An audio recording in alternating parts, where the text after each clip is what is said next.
are my victims seated? Let's see.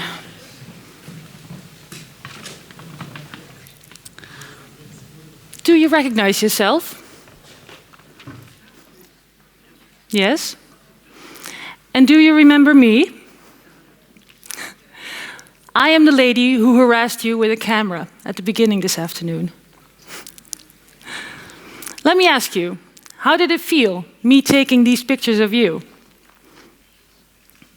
Did it feel, let's say, comfortable? I'm guessing it didn't, seeing some of them. I've asked this question before, and most people say they don't feel comfortable with this way of working. And that is so understandable. I am taking pictures of you that are going to create a lasting image of you while I am in the driving seat. I will never do this again, I promise. I've asked the cameraman not to focus on them, and they will be deleted immediately after my talk. Really, okay? But let me ask you this. Would it have helped if I had come notified? If we would have met beforehand and had talked about me taking pictures of you? Would you then be more confident that my aim is to bring out the best of you? Oh, good. My name is Ellis. I am a photographer, and I take pictures of people. And over time, I learned what really matters to me. It's not about the high-impact work. It's not about the glory and the fame. It's not about award-winning pictures. That is fun, though. But it's not the motivation that keeps me going. What keeps me going is what I just deliberately did not do. To be interested and engaged with the people I'm photographing. To be truly interested in them. I learned that the time I had spent with them had given something positive to those people. But it had also given something positive to me. It made me happy. I realized something important had happened. Something very powerful. I learned and felt that my first and far most important objective was not to look through the lens and just get the picture done. It was to look over the lens and really connect with the person in front of me. I learned how much joy I bring to a person by being truly there. Open, empathetic, and interested. Giving them honest attention. I would like to share a series of photos with you where this wish that I have to truly engage with my subjects was actually the only way to do my job. This tested my self-awareness and readiness to open up to the fullest. It was at an institution where people live with severe mental and physical disabilities.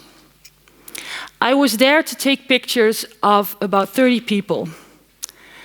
They all have disabilities of different severenesses. But what these people have in common is that direct verbal communication, as you and I know it, means little to them. You need to feel what is right and try to make contact in that way. This means I really had to look and listen and sense how they were feeling. Were they nervous? Were they happy? Were they scared? So did I need to back off? Or should I actually come closer?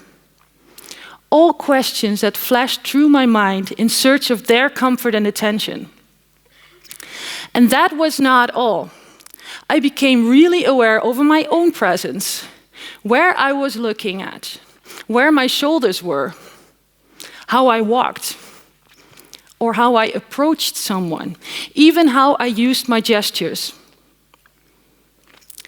All this attention to nonverbal communication was needed just to create a safe atmosphere around us. We all use nonverbal communication every day. In fact, research has shown that during conversation, 60 to 70% of this conversation should consist of eye contact if you're trying to create a sense of an emotional connection.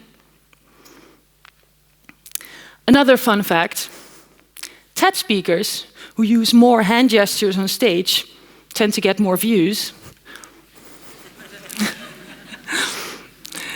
But ask yourself this question.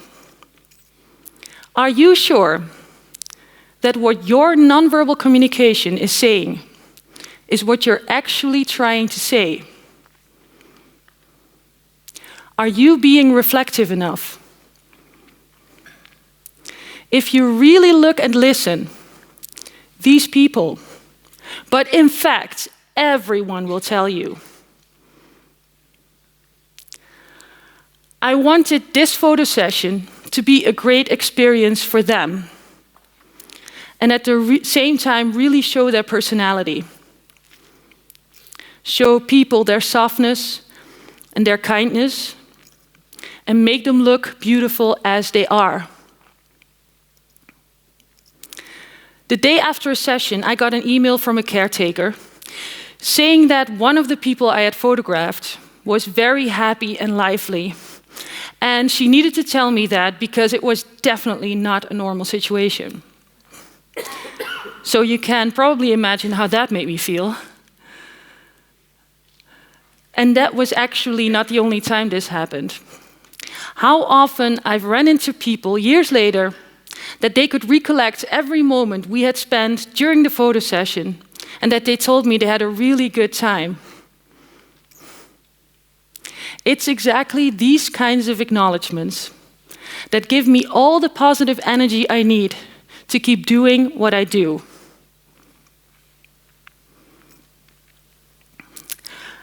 I want to share a particular story with you, a story that touched me. It's a story about a woman. Let's call her Eva. And Eva is in her 50s. Eva has severe brain damage. And because of that, she is unable to control her body, and she's deaf. But Eva is in fact a smart woman with a very developed emotional mind.